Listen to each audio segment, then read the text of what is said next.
Bueno, un cordial saludo para el municipio de La Unión. Mi nombre es Juan Yalí, abogado de profesión.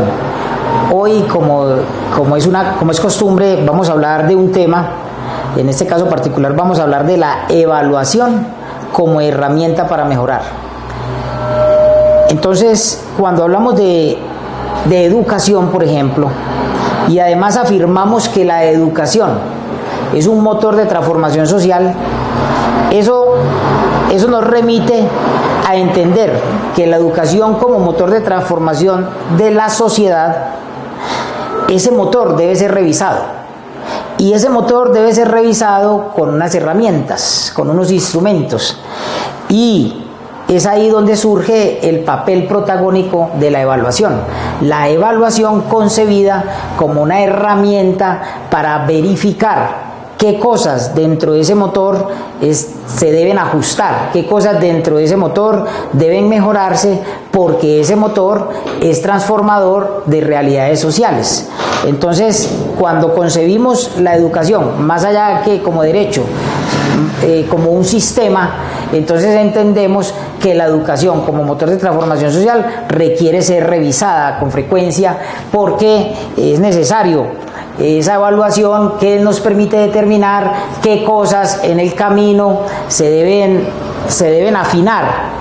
Como cuando decimos por ahí, a esa persona que vaya le falta un tornillo o tiene flojo un tornillo. Entonces ese motor de transformación social que es la educación debe revisarse, debe evaluarse. La evaluación en este sentido es una herramienta sobre la que vamos a hablar el día de hoy, no solo desde el sistema educativo, sino que inicio pues este conversatorio, esta intervención mencionando pues haciendo mención al sistema educativo, que nos permite abordar el tema pues de esta herramienta importante que es la evaluación. La evaluación como herramienta nos permite que la gestión que se realiza nos muestre qué resultados son los que no han sido posible consolidar. Esa herramienta de la evaluación, cuando la aplicamos institucionalmente, entonces nos permite descubrir, bueno, por qué las cosas no se han dado de la manera en que lo estábamos esperando, por qué la gestión que yo estoy fundando en resultados no me está dando los resultados que yo estoy esperando como gerente de esta institución, como administrador de esta empresa, como líder de este equipo de trabajo que está llamado a generar unos resultados. Entonces, esa herramienta nos permite descubrir cuáles son las estrategias más idóneas para mejorar lo que haya que mejorar y, en contrapartida, obtener los resultados que nosotros estamos esperando. La evaluación no puede ser concebida como una fiscalización, como una inspección o como una vigilancia. Suele ocurrir que al interior de las empresas, o más allá, en las empresas de carácter público, cuando el administrador de una entidad, como una alcaldía, por ejemplo, siente que las personas están aplicando una especie de control social y en este caso están recurriendo a la evaluación como herramienta para evaluar, valga la redundancia, la gestión de ese alcalde o esa alcaldesa, entonces suele ocurrir que equivocadamente se interpreta esa evaluación de la sociedad, de un grupo pequeño o numeroso de personas que quieren hacer control social, bien sea a través de una veeduría ciudadana o bien sea de un equipo que se interesan por los asuntos públicos o que están interesados en involucrarse en los procesos de gobierno. Entonces suele ocurrir que en muchas ocasiones los alcaldes o los administradores sienten que los están fiscalizando, que los están inspeccionando, que los están vigilando, y eso suele incomodarlos, cuando lo que tenemos que entender es que cuando estamos involucrados en los procesos de gobierno, cuando yo soy un actor político, cuando yo tengo un cargo, cuando yo estoy ostentando un cargo de elección popular, cuando yo estoy ostentando la calidad de secretario de despacho, un cargo de dirección, yo soy escrutado. Si es en el sector público, yo estoy siendo escrutado por una sociedad a la que estamos representando. De ahí la importancia de recordar que El alcalde, por ejemplo, es el representante legal del municipio. Es el representante legal y en consecuencia no es raro de que en cualquier momento un grupo de personas se interesen en escrutar en el mejor sentido de la palabra la gestión de ese gobierno. ¿Por qué? Pues porque finalmente es a la comunidad, porque la comunidad es la que hace las elecciones, la que elige, la que entrega como en una especie de fiducia. Vea, usted señor o usted señora, hágalo por nosotros, hágalo en representación de nosotros, sea usted el jefe de la administración pública, sea usted el representante legal de nosotros, pero yo no puedo pretender que siendo el representante legal, el jefe de la administración, no sea escrutado, porque estamos hablando de una empresa de carácter público, lo que significa que los recursos son públicos y en consecuencia es lo más obvio que las personas se interesen de manera razonable y conforme a derecho en el manejo idóneo, en el manejo adecuado, en el manejo decente de los recursos públicos. ¿Por qué? Pues porque hay unas cargas impositivas que se traducen en unos recursos propios y a razón de esa gestión administrativa también se reciben unos recursos por parte del gobierno central y todos esos recursos, pues las personas están en todo su derecho de conocer cuál es el destino, el mejor destino que se le da a esos recursos como satisfactores de las necesidades que tiene el cuerpo social. Entonces, recalco que no puede concebirse esta herramienta de la evaluación como una fiscalización, como una inspección o una vigilancia, como una piedra en el zapato por parte de un grupo de personas que pretenden incomodar al administrador de turno. No, al contrario, es un grupo de personas que se interesan en evaluar, en aplicar esta herramienta como lo es la evaluación para tener la certeza de que las cosas se están haciendo bien, tener la certeza de que la gestión de los recursos públicos se está haciendo con idoneidad, se está haciendo con eficacia, se está haciendo con eficiencia, se está atendiendo a los demás principios que están contenidos en el artículo 209 constitucional y en consecuencia ese mismo grupo de personas, bien sea un grupo de académicos, bien sea un grupo de personas curiosas, un grupo de muchachos que están interesados en el sector público, un grupo de académicos que están interesados en llevar a cabo una investigación, por ejemplo, esas personas son las que van a dar cuenta, hombre, lo está haciendo bien, lo está haciendo con eficacia, lo está haciendo con eficiencia, las cosas se están haciendo como Dios manda, como manda la Constitución, como manda el marco legal. Entonces, eso pues una primera claridad, no puede concebirse como una fiscalización, como una inspección, como una vigilancia que entorpezca el ejercicio de la administración pública. Al contrario, es un aporte, es necesario que los alcaldes, que los directores, que incluso al interior de las instituciones educativas, que fue el primer ejemplo que tomé para esta conversación, alguien les diga, venga, no lo está haciendo bien acá. O nosotros como comunidad estamos sintiendo que esta tecla que usted está tocando con recurrencia no es la tecla que debe tocar y es por eso que la sinfonía no es armónica. Entonces téngalo en cuenta, véalo como una sugerencia, véalo como un llamado de atención, véalo como una advertencia, pero no lo vea como una inspección, como una vigilancia, como la pretensión de entorpecer los procesos que usted lidera pues como jefe de la administración o representante legal o como directivo docente o como empresario, nada de esas cosas.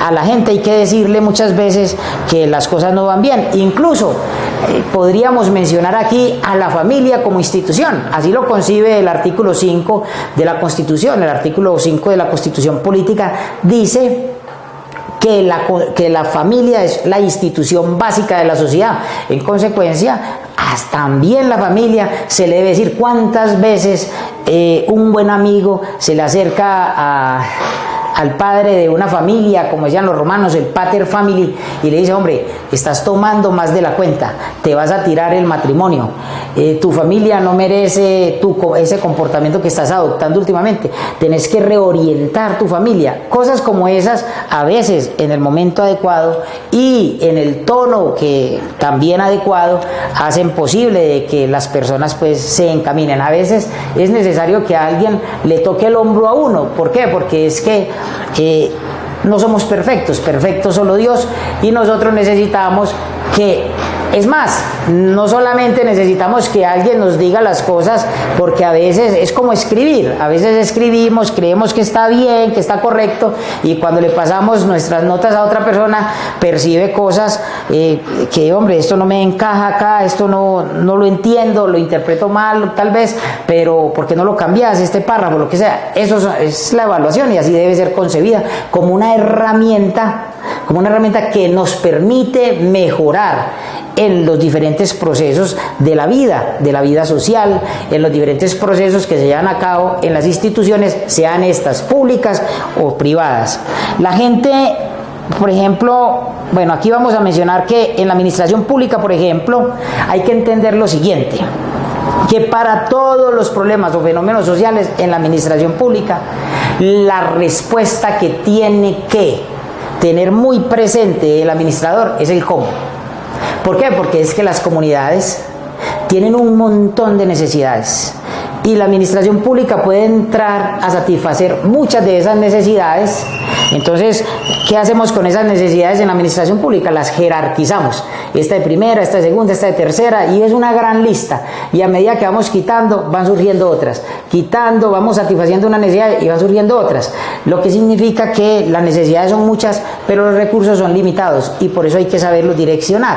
Entonces, en la administración pública, la respuesta que la administración debe tener pendiente, la palabra, el término que debe estar aquí saltando en la cabeza constantemente, es el cómo. ¿Cómo lo vamos a hacer?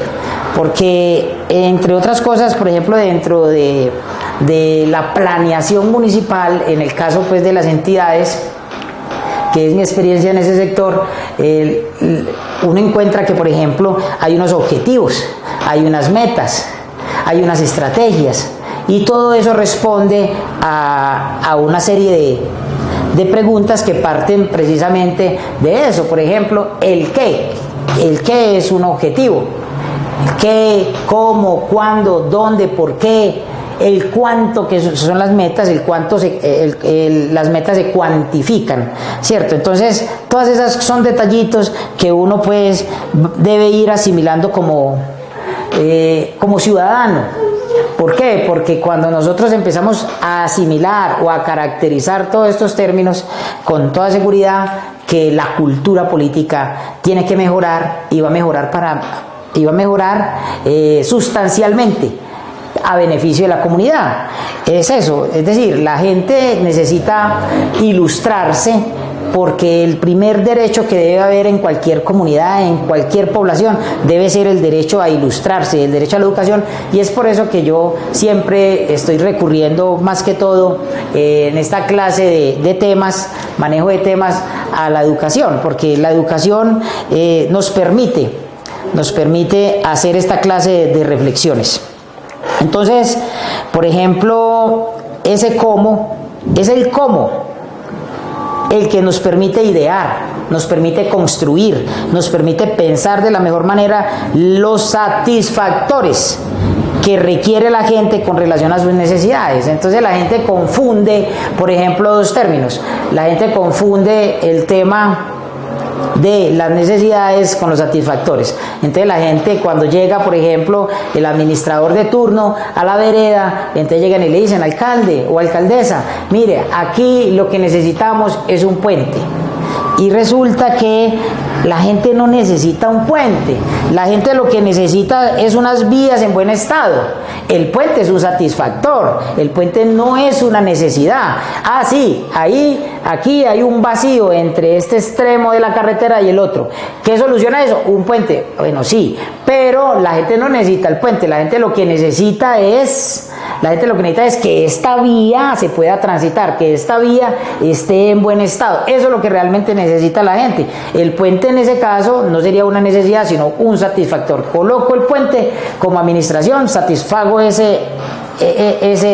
situación y lo que hago ahí es mejorar las condiciones de esa vía y en consecuencia las personas pueden sacar la papa, pueden sacar la fresa, pueden sacar las flores, pueden sacar los animalitos, lo que sea, pueden transportarse, pueden llevar las personas enfermas al médico, ir a la zona urbana, esas cosas.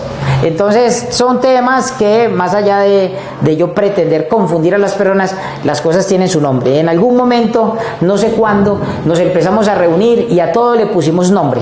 Empezamos a colocarle nombre a cada cosa. Cuando nacemos ya un pocotón de cosas tienen nombre.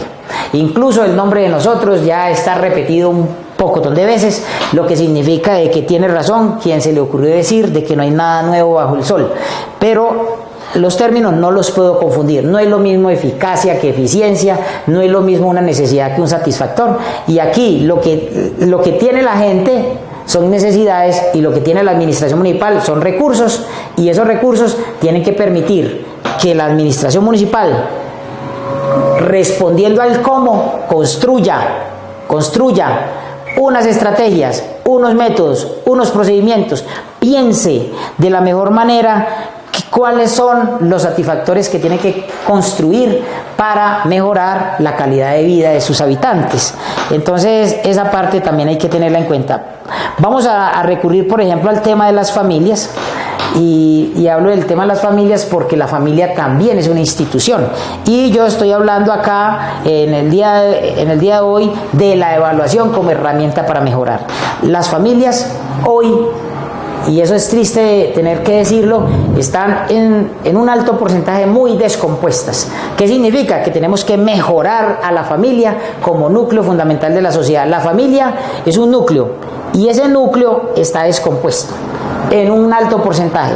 Hay unas familias que son maravillosas, hay unas familias que están compuestas de tal manera que sirven de ejemplo a las demás familias, pero las familias en un alto porcentaje, ese discurso contrasta cuando, por ejemplo, decimos de que la familia es el núcleo fundamental de la sociedad y vemos que muchas de las familias, vecinos, familiares, incluso muchas de nuestras familias están descomponiéndose, se está desdibujando la condición natural de la familia a razón de diferentes factores, y esas cosas son posibles mejorarlas a través de la aplicación adecuada de esta herramienta. Esta herramienta es la que nos permite ajustar unos tornillos para que la familia vuelva a ser ese núcleo fundamental de la sociedad en términos generales. Si la familia no deja de ser ese núcleo fundamental de la sociedad, esa institución básica de la sociedad, con toda seguridad que nosotros podemos predicar un tipo de sociedad diferente, un tipo de sociedad con problemas, pero no tan graves como los que tenemos cuando las familias están descompuestas. Y es por eso que, hablando hoy, por ejemplo, de las diferentes necesidades que tiene la sociedad, y dentro de ella la familia como núcleo fundamental de esa sociedad, por ejemplo, nos puede parecer aterradoras muchas de esas necesidades que institucionalmente debemos evaluar. Por ejemplo, mire algunos datos que hay que relacionar. Por acá me encontré algunos datos consultando pues con base en la preparación de esta charla. Por ejemplo, 13 millones de personas en inseguridad alimentaria. Nosotros tenemos institucionalmente que aplicar la herramienta de la evaluación. Hay que evaluar qué está pasando con ese tema de inseguridad alimentaria, qué está ocurriendo, que esa inseguridad alimentaria cada vez es más creciente, que nos arroja un dato, por ejemplo, a 2023, por ejemplo. Este dato es de 2023, hoy no ha variado mucho pues en lo que ha ocurrido este año. 13 millones de personas en inseguridad alimentaria. Tenemos que evaluar eso lo tenemos que evaluar como sociedad, eso lo tenemos que evaluar institucionalmente. Tenemos que aplicar esa herramienta, qué es lo que está ocurriendo, porque mire lo que ocurre al final de estos datos que voy a suministrar acá. 13 millones de personas en inseguridad alimentaria moderada o severa. 3,4 millones de personas pasaron hambre en el país. Eso fue 2023, 3,4 millones de personas pasaron hambre en el país. Es decir, que se acuestan no con las 3 comiditas, sino con una. Es más, se dice a través de la misma estadística que hay familias que sobreviven, porque ni siquiera eso es vivir, sobreviven apurado con $1 al día. $1 al día para una familia que está compuesta por un papá, una mamá y 2 peladitos, o 2 niños, o 2 niñas, o 2 adolescentes, 4 personas con $1. Pues es una cosa bastante complicada y es por eso que arroja esta clase de cifras que no han variado sustancialmente, pues, y menos han disminuido con ocasión a 2024. 246 niños murieron por desnutrición infantil durante el año pasado, durante 2023. Vamos a ver qué nos dice, por ejemplo, el Banco de Alimentos. Esto es un dato de Bogotá, del año de... Incluso esta información la saqué del Banco de Alimentos de Bogotá del 26 de marzo de 2024 con ocasión a algunas cifras que nos arrojó el año 2023. Entonces mire que 246 niños. ¿Cuántos niños han muerto en Colombia en 2024 a razón de la desnutrición infantil? ¿Cuántos niños de esos que han muerto en Colombia son del departamento de Antioquia? ¿Y cuántos de esos niños son del municipio de La Unión, que es donde nos encontramos? Entonces hay que evaluar ese tema y es ahí donde radica la importancia de la evaluación como herramienta para mejorar institucionalmente y satisfacer así las necesidades de la comunidad. El 36% de los colombianos viven en pobreza monetaria. Entonces vuelvo a decirlo, el tema del dólar, no se ganan más de $1 al día y eso pues en realidad es una situación demasiado complicada. ¿Por qué? Pues porque $1 a lo que se encuentra el dólar el día de hoy, que no está ni siquiera en 5.000 pesos, que se podrá comprar viendo de que son 4 personas, póngale 3 y para todo un día, el desayunito, el almuerzo, la comida, ¿qué le van a dar a los niños? Y aparte de eso, que hay que pagar arriendo, que hay que pagar transporte, que en la escuelita están pidiendo que para una cartelera, una cantidad pues de cosas que hacen que muchas veces los niños en su ingenuidad se les ocurra pensar de que realmente estamos viviendo en un mundo al revés. El 12,9% de las personas sufren los estragos de la pobreza multidimensional en Colombia. Pero también mire este dato para terminar esta partecita aquí de la inseguridad alimentaria. Se pierden 9,7 millones de toneladas de alimentos al año. En Antioquia, ahorita nada más en las noticias decían que se está perdiendo 1 tonelada de alimentos en Antioquia. Y entonces, ¿cómo hacemos para reconvertir esa tonelada de alimentos, reconvertirla al ciclo del mercado, para que esa comida no se pierda, sino que llegue a los hogares más pobres? Y que el campesino tampoco pierda, porque es que el campesino llega y produce, le quieren comprar a cualquier precio que realmente pues irrisorio los productos que con tanta dificultad logra cosechar y mire, se está perdiendo 9,7 millones de toneladas de alimentos al año.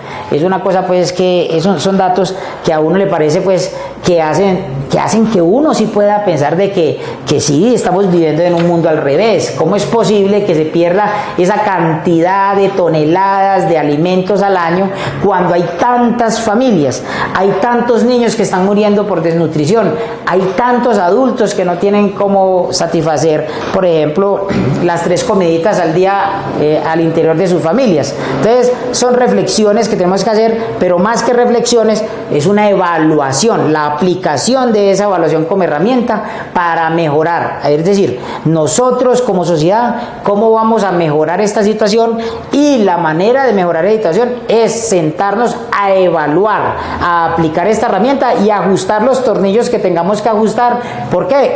Porque no hay nada más inhumano que nos dejemos contagiar de indiferencia cuando la realidad del país es otra. Aquí, por ejemplo, en un municipio como La Unión, muchas veces, muchas familias tratan de ocultar la realidad económica que viven, la situación precaria con respecto a la economía del hogar que viven, y guardan silencio y sufren en silencio, y entonces de eso se deriva también problemas de salud, también problemas de salud mental, también problemas incluso de violencia intrafamiliar, no se saben tramitar los conflictos, se afecta el sistema nervioso central y todo se vuelve un caos.